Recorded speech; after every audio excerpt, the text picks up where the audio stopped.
Okay, this is how you replace a receiver on a linx hearing aid that does not have a telecoil. On the top, you're going to see a little hole right there, and you're going to stick something in there and just pull up gently. You pull the pin out, you grab a new one,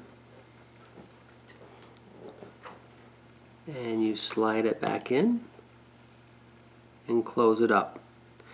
Now what you do have to be careful with is right here.